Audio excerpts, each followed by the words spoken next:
সরাসরি দোয়ার মাধ্যমে যদি বিপ্লব হবে, দোয়ার মাধ্যমে যদি জান্নাতে যাইতে পারবেন, তাহলে প্রিয়নবী মুহাম্মদ রাসূলুল্লাহ সাল্লাল্লাহু আলাইহি সাল্লামের চেয়ে পৃথিবীতে আর কোনো মুস্তাজাবাত দাওয়া আছে,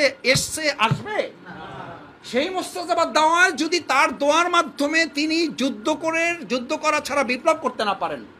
দান মোবারক শহীদ হওয়া ছাড়া যদি দিনের বিজয় না হয়, সেই মুস্তাজাবাত দাওয়া যদি রক্তে পায়া জুতা মোবারক আটকে যাওয়া ছাড়া দিনের বিজয় না হয়, সেই